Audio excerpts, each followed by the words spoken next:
संतप्त मानस शांत हों, जिनके गुणों के गान में वे वर्धमान महान जिन विचरे हमारे। देखो, समय सार परमागम में जीव कर्मों का करता है या नहीं, इसके बारे में चर्चा चल रही है। समझ प्रकाश दिया गया है, समझ प्रकाश दी है ना, उनकी व्यवस्था यहाँ नहीं करते अंदर कहीं।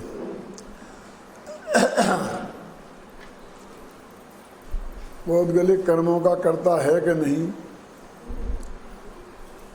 ये प्रश्न है। और इस संदर्भ में हम 81वीं गाथा से बात करें तो 83वीं और 84वीं ये दो गाथाएं हैं, ये अत्यंत महत्वपूर्ण हैं। 83वीं गाथा में निश्चय नय की बात कही है और 84वीं गाथा में व्यवहार नय की बात कही है। 83वीं गाथा में जिसमें निश्चय नय की बात कही है, उसके ऊपर की गाथाओं में वो निश्चय नय के पोषण की बातें हैं और प्रमाण की बात है। और 84वीं गाथा के बाद जो व्यवहार की गाथा है, उसके आगे सब व्यवहार संबंधी हे उपादेयता कि वो कैसा सत्यार्थ है, इसकी चर्चा है। इस तरह आगे पीछे एकदम मिला करके एक बहुत व्यवस्थित विषय है। जो चले गए वो तो चले गए, उनकी बात अब जाने दें। लेकिन फिर भी जो बच्चे हैं, मैं उनसे ये कहना चाहता हूँ कि अभी यहाँ आगे पीछे 10-5 पेज पढ़ते क्यों नहीं है। यहाँ कितने स्पष्ट शब्दों में ये बात लिखी है कि आत्मा पौद्गलिक कर्मों का करता, भाव कर्मों का करता है या नहीं, जो भी कहा, व्यवहार से है और निश्चय से नहीं, वो बराबर दोनों के बारे में कथन है, एक एक गाथा में। और गुरुदेव श्री के कोटेशनों में बहुत अत्यंत स्पष्ट है ये विषय।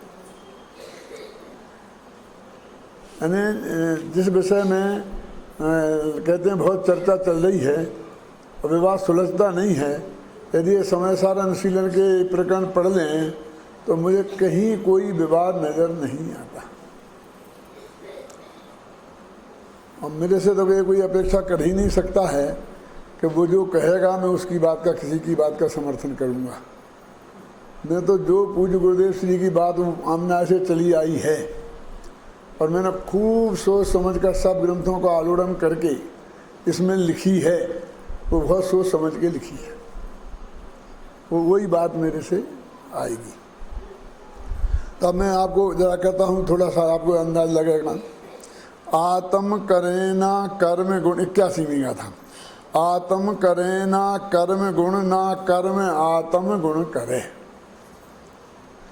ये निश्चय की बात हो गई ना, ये बिल्कुल नक्की और पक्की बात है कि आत्म करे ना कर्म गुण, इसमें द्रव्य कर्म भाव कर्म सब ले लेना और नो कर्म भी ले लेना। कर्म के नाम से जो भी जगत में हो वो सब ले लेना। आत्म करे ना कर्म गुण, ना कर्म आत्म गुण करे। अपन मानते कर्म के उदय से आत्मा में ये हुआ और आत्मा ने ऐसा किया तो कर्म बंधे, माने आत्मा ने कर्म बांधे और आत्मा में जो विकृति हुई वो कर्म के उदय से हुई। तो वो कहते नहीं, निश्चय नहीं कहता कि बिल्कुल ये बात सही नहीं है।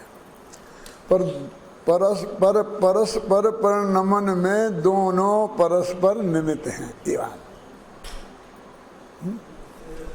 पर दोनों में जो परिणमन होता है परस्पर, उन दोनों के परिणमन में दोनों परस्पर में निमित्त हैं। ये उसका निमित्त है, वो इसका निमित्त है। एक तो ये बात समझ लो कि निमित्त हमेशा पर होता है। ऐसा एक दोहा है ना, उपादान निज गुण जहाँ ता निमित्त पर होय। निमित्त माने पर और उपादान माने स्वयं। ये कह रहे हैं कि जब आत्मा रागादि भाव रूप परिणमित होता है तब ऐसा संभव नहीं है कि उस समय रागादिक का उदय ना हो। रागादिक का उदय नहीं हो, जरा मैं क्रोध नाम शब्द देता हूँ सुविधा के लिए। देखो 25 कसाओं के नाम जानते हैं ना, क्रोध, मान, माया, लोभ वगैरह। तो जितनी ये 25 कसाएँ कर्म की प्रकृतियाँ भी हैं, 148 कर्म की प्रकृतियों में ये 25 भी हैं। दर्शन मोहनी की है ना 3 प्रकृतियाँ, और चात्म मोहनी की 25 प्रकृतियाँ। तो ये पौद्गलिक भी हैं, क्रोध पौद्गलिक भी है, और आत्मा में ये भाव पैदा होते हैं, वे आत्मा के भाव हैं। तो कहते आत्मा में जो भाव पैदा हुआ उसका उपादान करता तो आत्मा है ना। अभी जो उज्ज्वला बहन आज बहुत अच्छी क्लास ले रही हैं निमित्त उपादान की, शाम को उन्हें शुरू किया है, उसमें जो आप ध्यान से सुनेंगे तो बात आपको ख्याल में आएगी। उपादान तो आत्मा है, जो राग पैदा हुआ आत्मा में, क्रोध पैदा हुआ, और क्रोध कर्म नाम का कर्म का उदय उसमें निमित्त है। और वो इतना पक्का और नट है कि वो ऐसा असंभव है, संभव ही नहीं है कि जब हमें गुस्सा आ रहा हो तब क्रोध कर्म का उदय ना हो। ऐसा कदाचित हो सकता है कि क्रोध कर्म का उदय हो और हमें गुस्सा ना आए।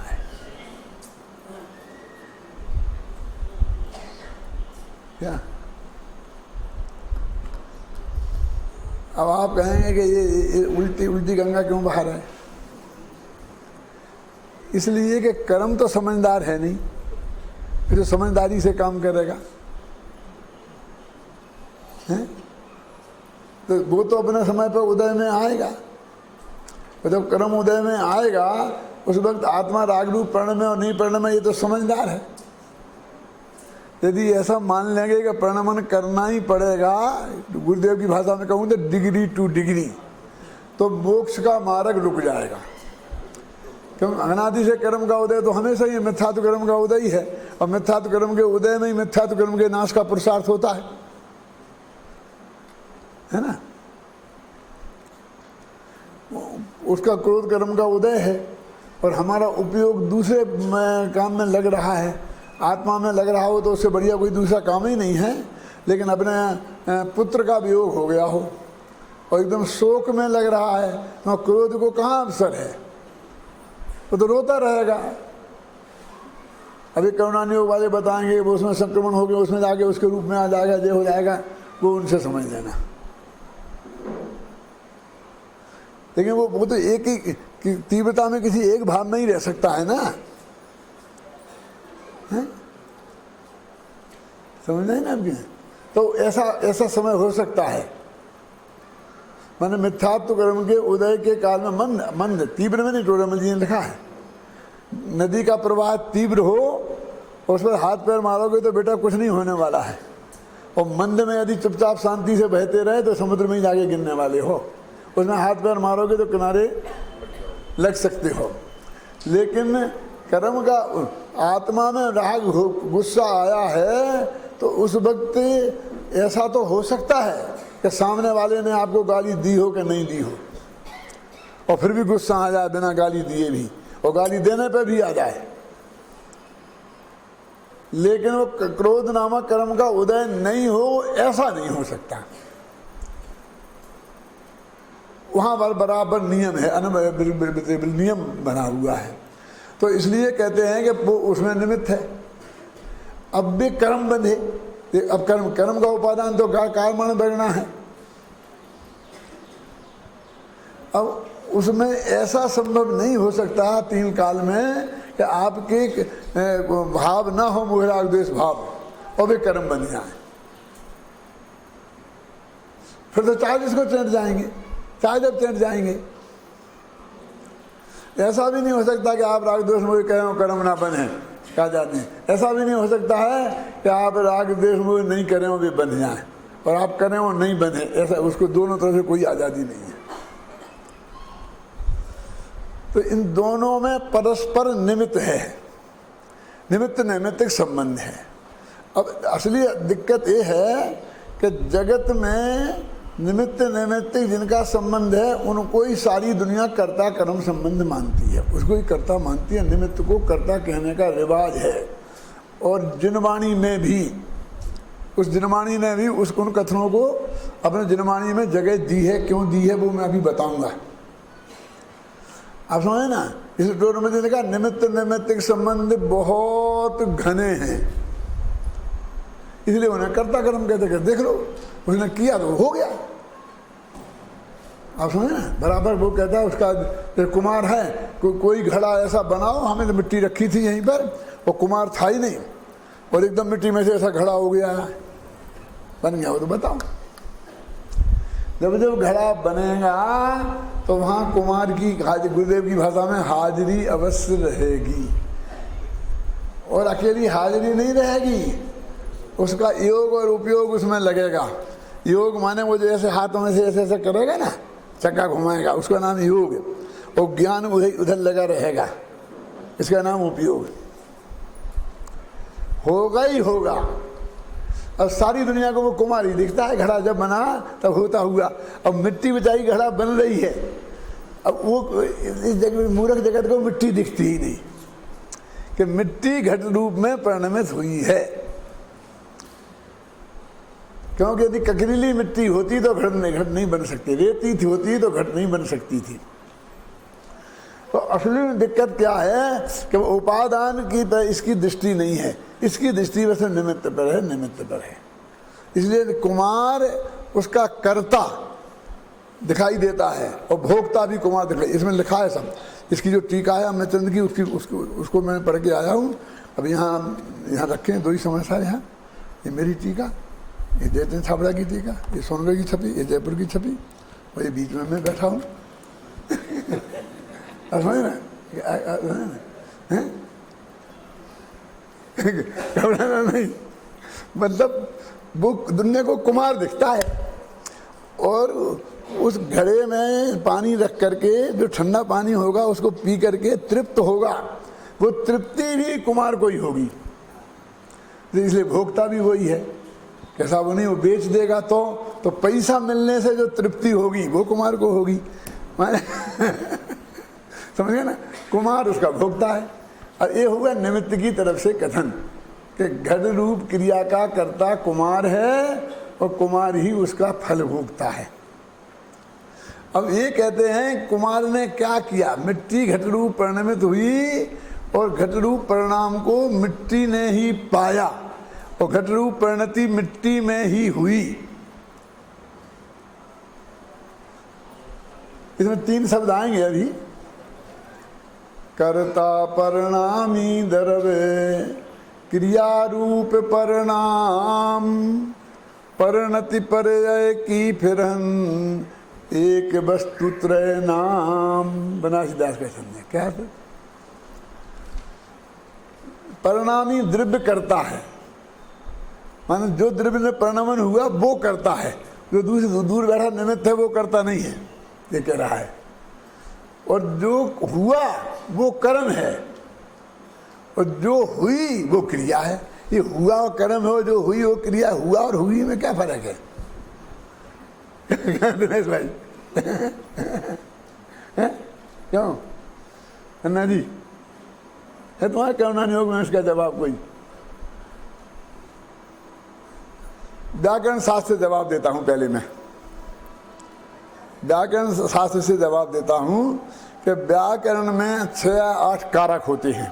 तो एक कर्ता कर्म क्रिया, तो दूसरा कर्म नाम का कारक होता है ना, वो तो है कर्म। और फिर एक कारक जो प्रभावित करते हैं, कारक जिसको, उसे क्रिया बोलते हैं। कुमार ने घड़े को बनाया, तो बनाया ये क्रिया है ना, वर्ब है ना, समझ ना। बनाया एक क्रिया हुई, तो मिट्टी घड़े रूप परिणमित हुई, एक क्रिया हुई, और घड़ा कर्म हुआ, ये फर्क है दोनों ही पर्यायी। तो उनने क्या लगा, कर्ता परिणामी द्रव्य क्रिया रूप परिणाम और परिणति द्रव्य की फिरनी, द्रव्य का जो पलटना है, जो पिंड से घटा वो परिणति है। और एक वस्तु त्रय नाम, इनकी वस्तु एक ही है, माने इनमें प्रदेश भेद नहीं है। ये तीन तो नाम हैं, एक द्रव्य की अपेक्षा, एक पर्याय की अपेक्षा, दो पर्याय की अपेक्षा। जो हुआ वो कर्म और जो जैसे हुआ वो क्रिया। तो कहते मिट्टी करता और मिट्टी ही भोगता, कि मिट्टी ने ही भोगा। कि मिट्टी ने क्या भोगा? वो ठंडा पानी मिट्टी ने पिया, क्यों? कि कुमार ने पिया। अरे कुमार ने तो कभी कभी पिया होगा, मिट्टी तो 24 घंटा पीती है, क्यों? और मिट्टी तो वो जो आबा समझते हैं, जिसमें वो गरम आग और जिसमें उसे पकाया जाता है, उसको भी घड़े ने भोगा है भाई साहब। कुमार तो दूर बैठे रहे, तुम कहते कुमार ने भोगा? अरे पानी भी घड़े ने पहले पिया क्यों? और वह गर्मी भी घड़े नहीं भोगी, और कच्चे से पका रूप क्रिया भी घड़े में ही हुई, कुमार में कुछ नहीं हुआ है?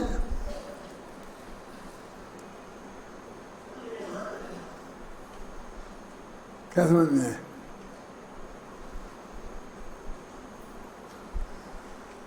अभी यहां ये कहते हैं कि भाई दोनों परस्पर निमित्त, दोनों तरफ से लेना।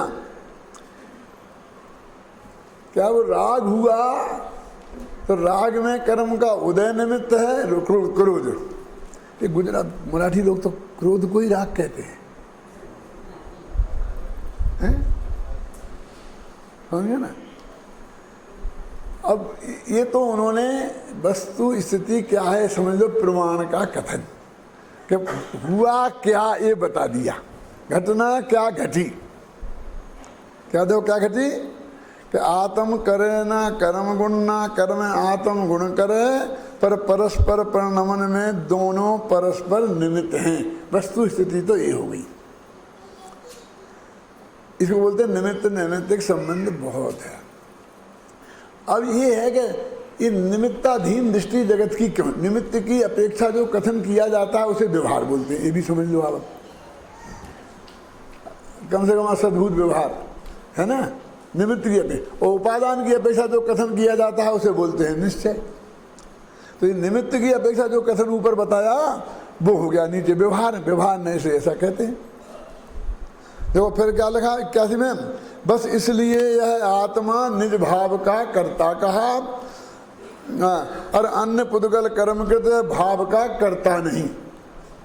हे भव्य जन तुम जान लो परमार्थ से यह आत्मा निज भाव को करता तथा निज भाव को ही भोगता। अनेक विध पुद्गल कर्म को करे भोगे आत्मा, व्यवहार नय का कथन है यह जान लो भव्य आत्मा। आगे क्लियर बात। और निमित्त की अपेक्षा कथन व्यवहार करता है, इसलिए सारा जगत व्यवहारी है, तो उसे निमित्त की ही अपेक्षा कथन करता है। कोई भी पूछे घड़ा किसने बनाया,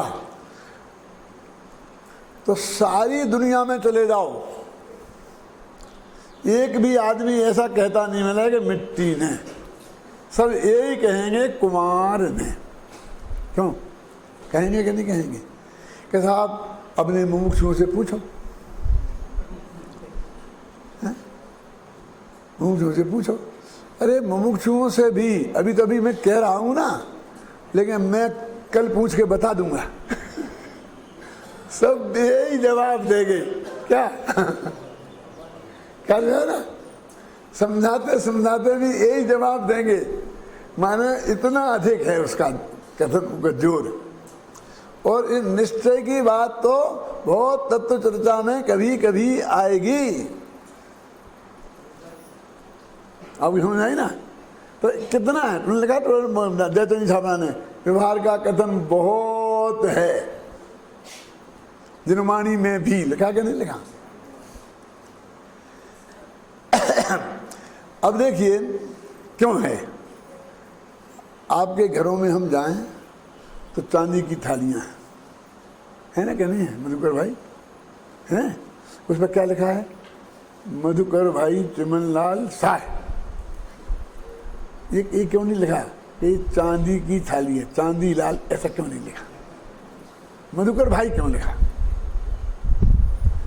एक्चुअल में थाली तो चांदी की है, उपादान तो चांदी है ना, तो चांदी का नाम लिखना चाहिए ना। और कोई कोई लिखते भी हैं जिन्हें बेचने के, प्योर चांदी लिखते कि नहीं लिखते हैं ना, मिलावट नहीं है इसमें, है? वो दुकानदार जिसे बेचना है वो भले ही चांदी लिखे, लेकिन आपके घर में आते ही वो पूनम चंद छाबड़ा की, सुमन भाई की, मधुकर भाई की हो जाती हैं, फिर वो चांदी की नहीं रहती हैं थालियां। क्यों? मैं ये कहता हूँ इसमें इनका क्या है, जरा समझना। मैं तीसरी बात कहता हूं कि चांदी तो उपादान है और सुनार निमित्त ये क्या है? क्यों? उस थाली को बनाने में निमित्त सुनार है जिसने बनाई है वो, ये क्या है? क्यों? इनका नाम क्यों? या तो सुनार का लिखते और या चांदी का लिखते, लेकिन नहीं लिखा। ये प्राप्त करता है उसके, इनने उसे प्राप्त किया है। क्यों? वो प्राप्त विकार भूल गया जल्दी, निवृत्त में प्राप्त करता है। अब कितना दूर का है इनका संबंध? कुछ नहीं है ये। तो मैं ये कहता हूं कि ये क्यों लिखा, फिर वो चांदी क्यों नहीं लिखा? इतना महत्व उसका सर्वस्व उसमें लगा है। तो कहते हैं कि उसे लिखने की क्या जरूरत है, समझना, क्योंकि वो तो उसका तो रोम रोम चिल्ला चिल्ला के बोल रहा है कि मैं चांदी की हूं, मैं चांदी की हूं, मैं चांदी की हूं। लिखने की क्या जरूरत है? क्यों? और इसे सुनार ने बनाई होगी, सुनार ने बनाई होगी, ये भी सारा जगत जानता है, लेकिन ये कोई नहीं जानता कि मधुकर भाई की है, क्योंकि इनकी है नहीं। कोई कैसे जाने? तो जिसको नहीं जानने की आशंका होती है वो बार बार लिख लिख के बताता है। ख्याल में आई ना? है? क्यों? समझ में आई कि नहीं आई? अब जब कड़क भाषा बोलता हूं, इन तीनों के नाम हटा देना, छाबड़ा जी का, मधुकर भाई का और सुमन भाई का। अब समझ लेना परमाणु तुम्हारे घर में चांदी है, इसलिए क्या? चलो, क्यों? क्योंकि ये किस बात का ज्ञान कराती है? ये इनका नाम किस बात का ज्ञान कराता है? ये बताता है कि जगत में एक मूर्खादिराज ऐसा है जो इसे अपनी मानता है।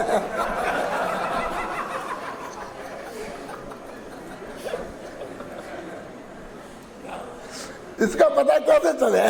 क्योंकि इसका पता नहीं चलेगा। निमित्त की कथन से मुख्यता क्यों होती है?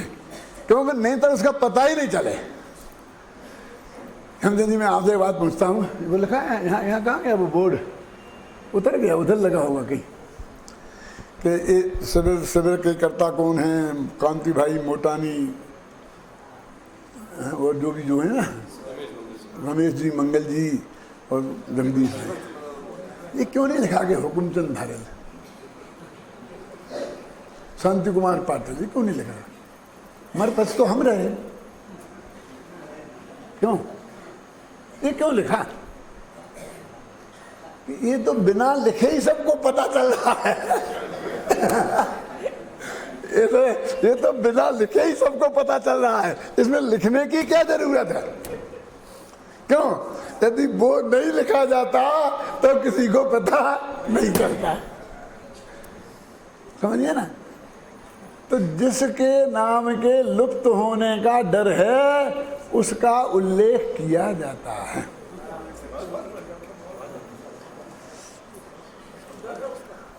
क्यों? और गहराई में जाऊं? खतरनाक बात है, सुननी पड़ेगी। सुनो, बेटा माँ का बाप का, घबराना नहीं, सोचना। बेटा माँ का के बाप का, दोनों का, वो तो समझौतावादी बात है।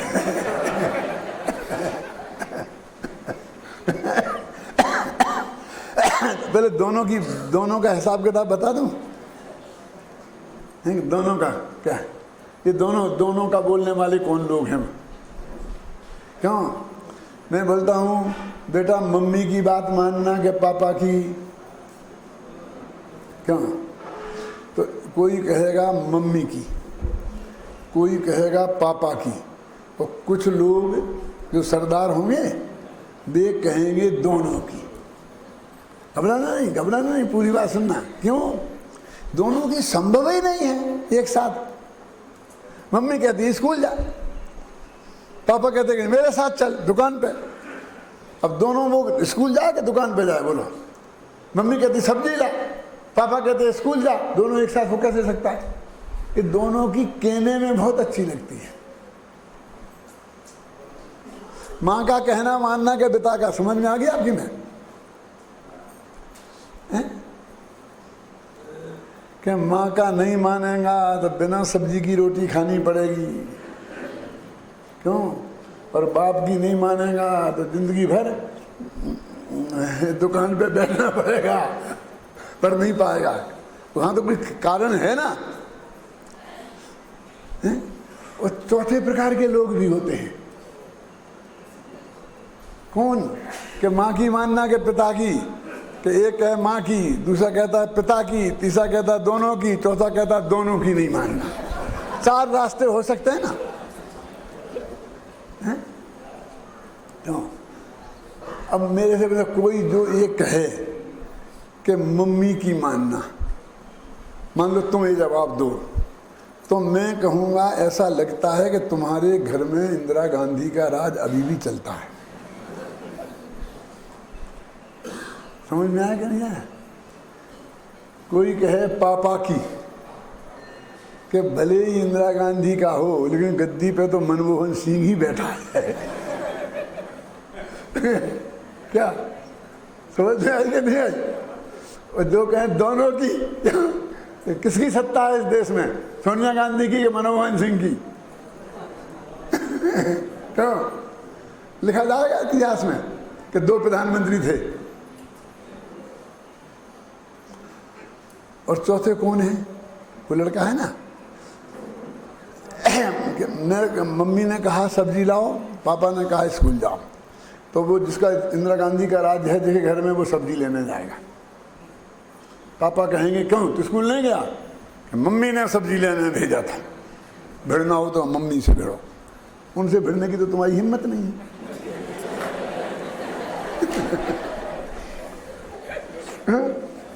यदि स्कूल जाना हुआ तो स्कूल चले गए, मम्मी ने कहा सब्जी नहीं लाया, कि पापा ने स्कूल भेज दिया था। क्यों? उनसे बात करो। तो अपने मन का कर सकता ना वो, दोनों का तो कर ही नहीं सकता। अब उसने ना स्कूल गया और ना सब्जी लेने गया। तो फिर मम्मी ने पूछा कि पापा कहते हैं स्कूल जाओ, पापा ने कहा स्कूल नहीं गए, मम्मी कहती सब्जी लाओ। मैं तो फिर तू कहीं 2 में से एक आध तो करता। मैं पक्षपात नहीं करता हूं।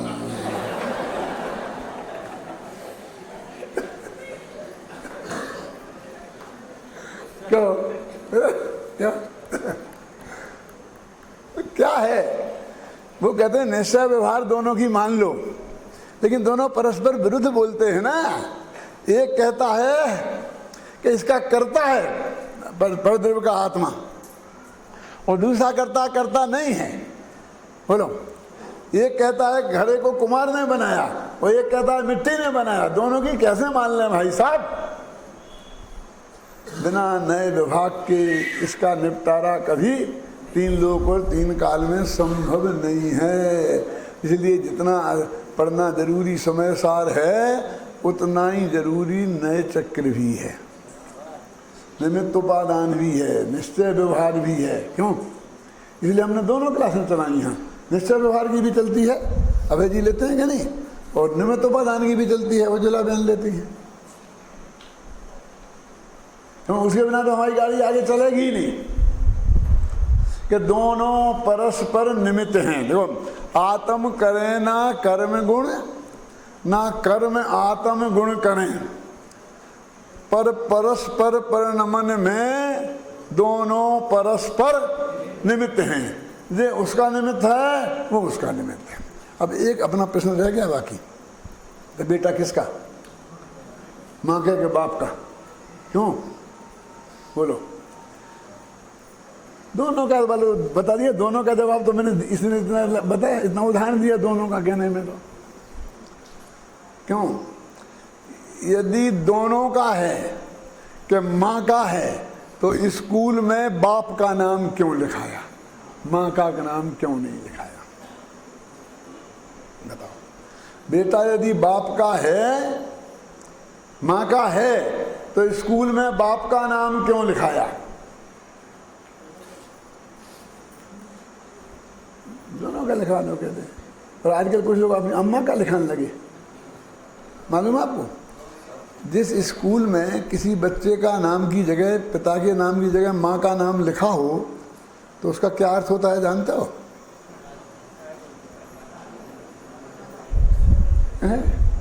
अरे इसके बाप का पता नहीं है, इसके लिए माँ को नाम लिखाया है, इसलिए मतलब वेश्या पुत्र है। समझ गया? माँ भी भर्ती कराने जाए तो स्कूल का जो भर्ती करने वाला क्लर्क बाप का नाम पूछेगा और वो अपना नाम बोलेगी तो ऐसा देखेगा, मैंने बाप का पूछा है। क्यों बोलेगी या नहीं बोलेगी? पूछे। तो बाप का नाम क्यों लिखा जाता है, जबकि माँ का ज़्यादा योगदान है। 9 महीना पेट में माँ ने रखा, माँ ने पैदा किया, 18 महीना गोद में रखा, वो खुद गीले में सोई, उसे सूखे में सुलाया, मतलब मूत्र की सब किया, खाना पीना सारी की ना सेवा। इतना योगदान माँ का है, बाप का तो नहीं है। उससे हम ऋण भी चुकाते हैं, माँ बाप बोलते हैं, बाप माँ नहीं बोलते। कोई सीताराम बोलते हैं, राम सीता नहीं बोलते हैं, बोलते ना। तो योगदान तो माँ का ज़्यादा है और नाम बाप का ज़्यादा क्यों लिखा जाता है? गोत्र कौन है उसका, बाप का क्या माँ का? कासलीवाल की लड़की पाटनी को दी, पाटनी का लड़का और कासलीवाल की लड़की, उनका जो लड़का हुआ वो पाटनी होगा कि कासलीवाल? ये दोनों कहने वाले तो वो हैं कि पाटनी कासलीवाल। ऐसा है कोई उदाहरण विश्व में? है? एक आध उदाहरण बता सकता है कोई? सुना? इंदिरा, नेहरू, गांधी। देखना जाके वोट में लिखती थी ना, वो जब वो फार्म भरने जाती थी ना चुनाव का, तो वहाँ लिखती थी इंदिरा, नेहरू, गांधी। नेहरू बाप का नाम, गांधी पति का नाम।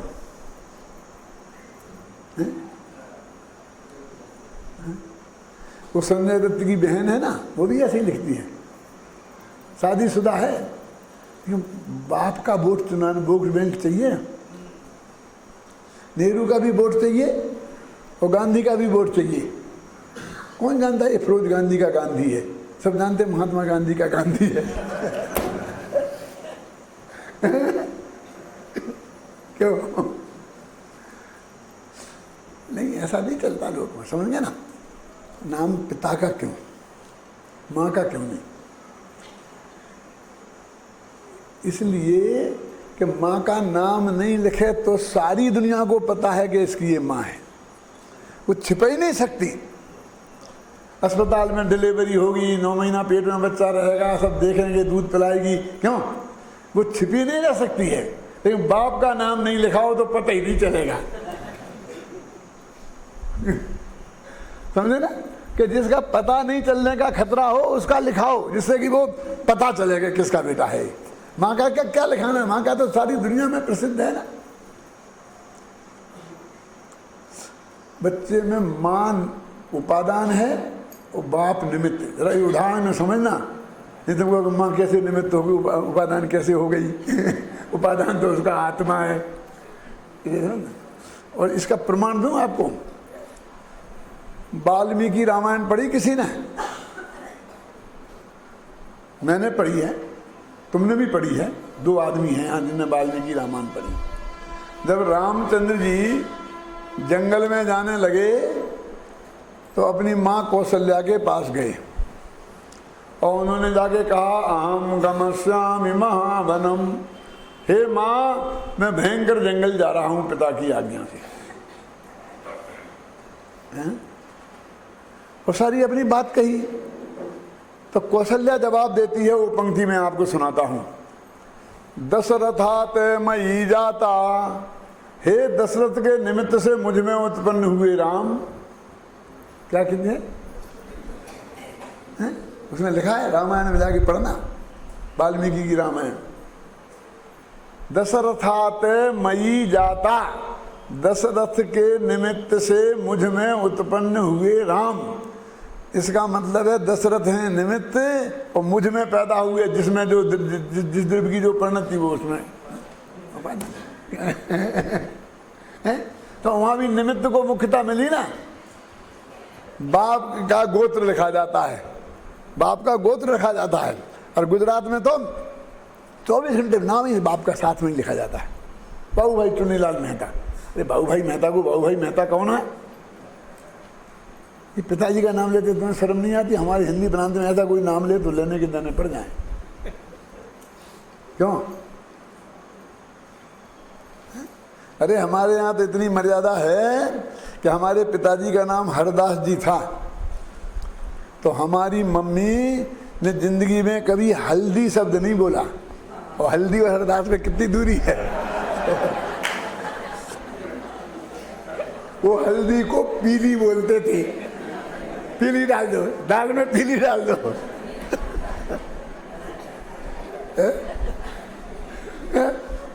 और गुजरात में तो भैया ऐसा है, फटाफट फटाफट सब। खेमचंद भाई बेचारे 80 वर्ष के, और महिलाएं खेमचंद भाई नमस्ते, खेमचंद भाई। क्या कर रही है? अपने दादा की उम्र के व्यक्ति का नाम ले लें। बाबू भाई ने मुझे अपने ससुर से पहले सबसे पहले परिचय कराया, तो ये मीठा लाल इधर आओ। पंडित जी ये मीठा लाल 12 ससुरा थे।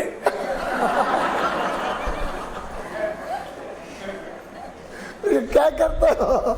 उन्हीं के मुंह पे मीठा लाल जीवी नहीं।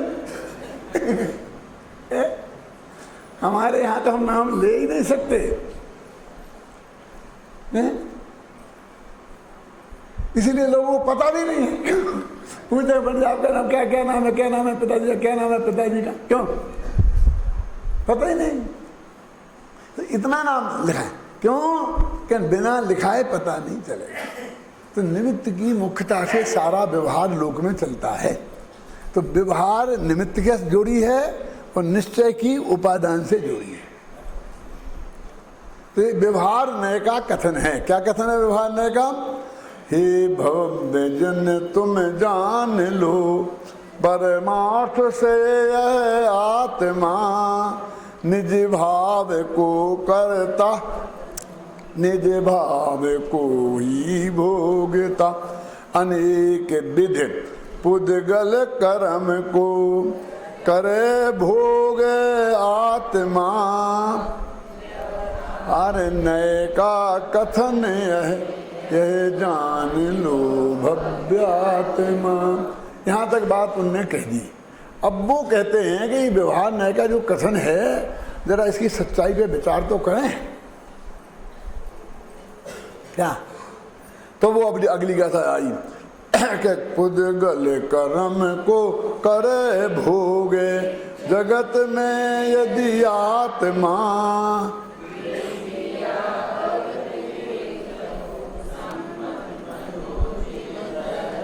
देखो पहले तो खुद कह दिया करता है और आगम के हिसाब से कह दिया, और अभी उसमें यदि लगाते हैं कि यदि पुद्गल कर्म को आत्मा करे और भोगे तो दो समस्याएं खड़ी हो जाएंगी। कौन कौन सी? कि आत्मा का काम कौन करेगा? ये तो पुद्गल का काम हुआ। पुद्गल में क्रिया होना ये काम पुद्गल का काम है, आत्मा का तो नहीं है। पुद्गल में जो क्रिया हुई वो पुद्गल का काम हुआ ना।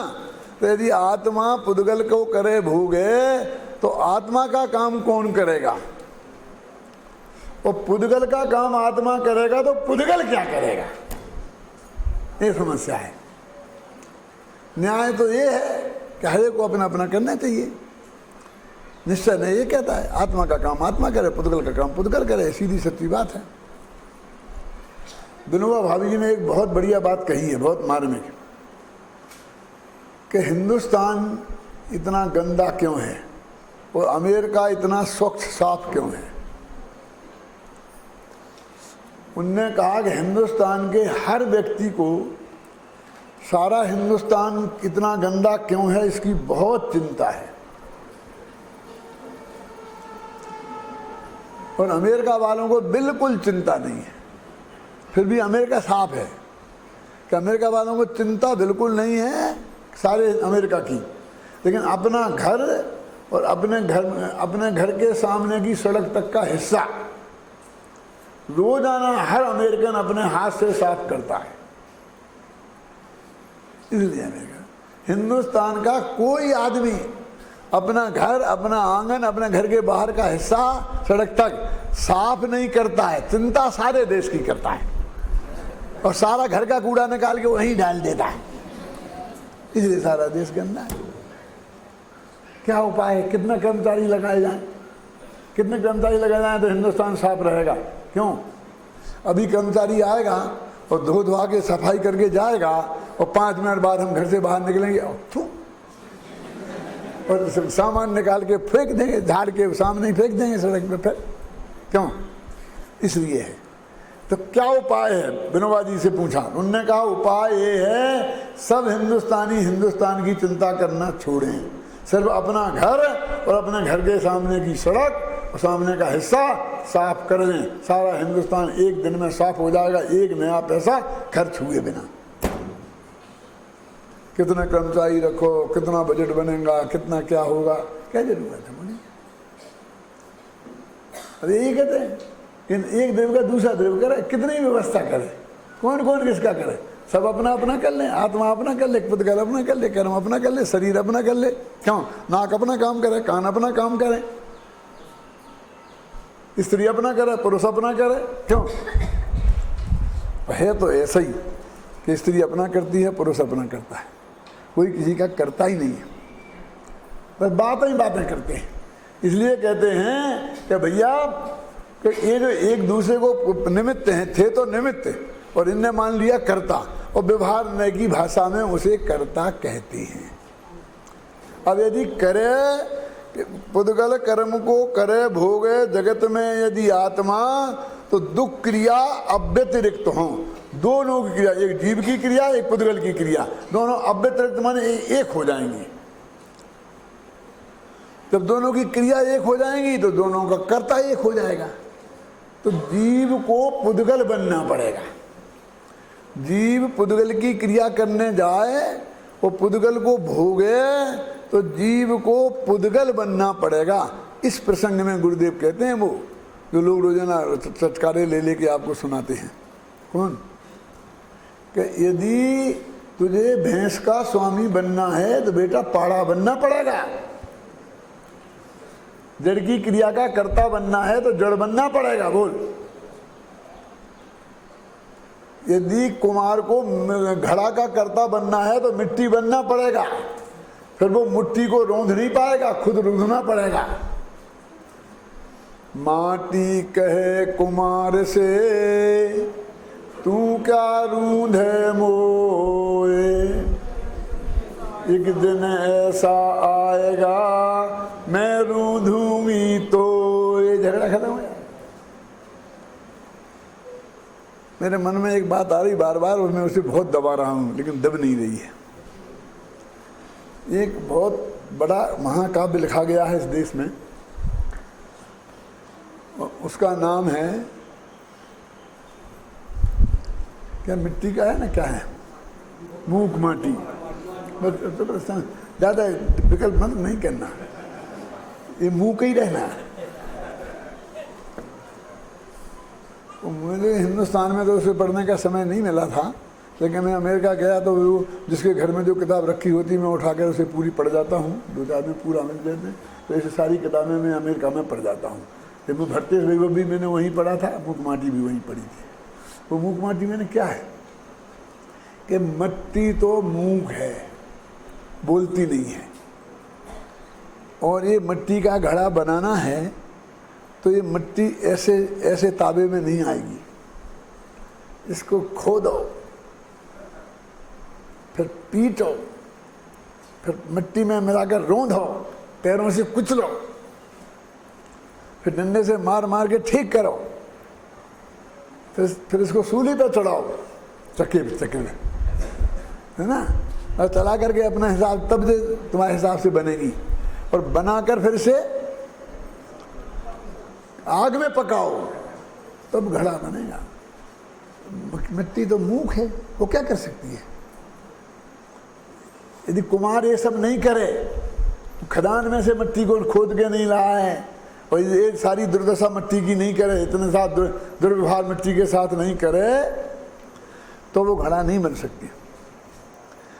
ऐसे उपादान तो मिट्टी जैसा मूक है, कुछ नहीं करता है, पड़ा रहता है, ऐसा ही खदान में ही पड़ा रहता है।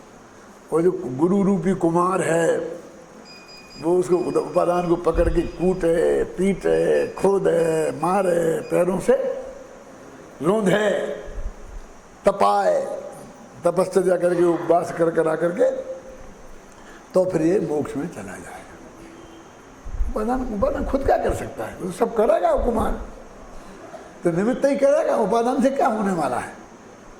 इसलिए इन उपादानवादियों की अच्छी पिटाई करना चाहिए, तब इनकी अकल ठिकाने आएगी। वो सही बोलते, यदि किसी को पढ़ना है तो पढ़ना, लेकिन मैंने जो दृष्टि दी है उस दृष्टि से पढ़ोगे तो समझ में आएगी। जैसे गुरुदेव ने जो दृष्टि दी है उस दृष्टि से समय सार पढ़ोगे तो समय सार समझ में आएगा, और उस दृष्टि से नहीं पढ़ा तो कुछ समझ में नहीं आएगा। ये बात जितनी सत्य है ना, उतनी ही सत्य है। एक एक कदम पर तुम्हें बड़ी परमात्मा पढ़ना, एक दफा तुम कभी हो ना पढ़ना। वो सिर्फ इसलिए ही लिखी गई, ये संदेश देने के लिए ही लिखी गई, क्या कि निमित्त का क्या स्थान है, कार्य में उपादान का क्या स्थान है। ये उपादान के उपादान से ही सब होता, उपादान से ही सब होता। मिट्टी घड़ा का करता, मिट्टी के पागल हो गए। अरे कुमार ने बनाई है, ऐसे ऐसा करके ऐसे करके बनाई।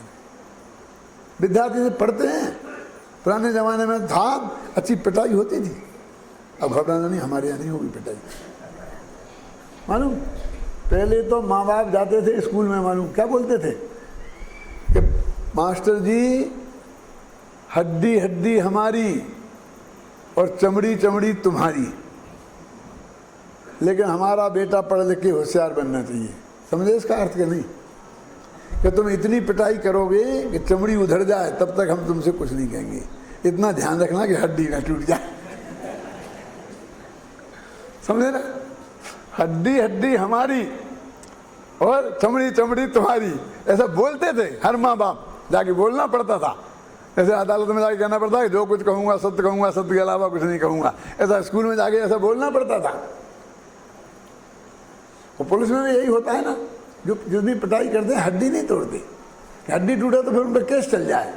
क्यों? कि जिसमें बाहर से दिखाए नहीं, डॉक्टरी पकड़ में आए नहीं, और धुनाई अच्छी हो। क्यों? तो इस दृष्टि से ये कहते हैं आप गहराई से पढ़ो। ये निमित्त उपादान भी आ गया, निश्चय व्यवहार भी आ गया, त्रिकालीदेव भगवान भी आ गया, इसमें सब आ जाएगा। और हमारी सारी क्लासें चल रही हैं, प्रौढ़ों के लिए भी, बच्चों के लिए भी। यदि सब में आप ध्यान से पढ़ेंगे, हर एक चीज पे ध्यान देंगे ना, ख्याल नहीं ना, तो सब बात ख्याल में आएगी। वो परम भाव भी पकड़ में आएगा, उसके पकड़ने के चिन्ह क्या हैं वो भी समझ में आएंगे। सुबह से शाम तक सारा इंतजाम पक्का है, हैं? क्योंकि हम तो मिट्टी जैसे उपादान है, जितना तो पीटो के तैयार हैं। अरे नहीं, तुम ही सब कुछ हो, क्योंकि ये सब कुछ तुम्हारे लिए ही हो रहा है। क्यों बोलो? किसके लिए है ये शिविर? किसके लिए है? पढ़ाने वालों के लिए है? हमारे लिए है कि हमें प्रवचन करने का मौका मिलेगा। क्या के लिए? कि जो तत्व समझना चाहते हैं शिविर उनके लिए है। वो ये बाकी के सब तो मजदूर हैं, हमसे लेकर के वो रोटी बनाने वाली बाई तक और बिछात करने वाले तक, ये तो सब मजदूर हैं। कोई छोटा मजदूर, कोई बड़ा मजदूर, ख्याल में आई ना। बाकी सब मजदूर हैं, निमित्त है ना, निमित्त मजदूर होता है और उपादान तुम हो, क्योंकि तुम्हें उपलब्धि होनी है। जब यहाँ से 1 तारीख 2 तारीख को आप हम जाएंगे, तब आपके पास कुछ नया माल होगा जो आपने यहाँ प्राप्त किया है, ख्याल में है ना। उसे आप लेके जाएंगे, कुछ सीख के जाएंगे। हमारे अध्यात्म ने एक प्रयोग किया है, कल इनकी एक फिल्म बनाई है लड़कों की। इनसे कहा बेटा पढ़ाओ, पढ़वाया है सबसे। नहीं क्यों क्या बनवाई है ये, कि ये कैसे आए हमारे पास, इसके प्रूफ के लिए। फिर जब जाएंगे तो फिर इनको पढ़वाएंगे और फिर इनकी फिल्म बनाएंगे कि यहाँ कैसे आए थे और कैसे जा रहे, ये आपको बताने के लिए। क्या, क्योंकि आप तो भाग गए बम्बई, देख ही नहीं रहे। अब क्या करें, हम तुम्हें बम्बई में जाके दिखाएंगे, छोड़ेंगे नहीं बेटा। क्यों सोन भाई, कि देखो हमें कैसा माल आया था और कैसा बन के जा रहा है। तो आप तो कुछ लेके जाएंगे, विद्यार्थी तो अध्यापक बन के जाएंगे, और हम अपना गला खराब करके जाएंगे।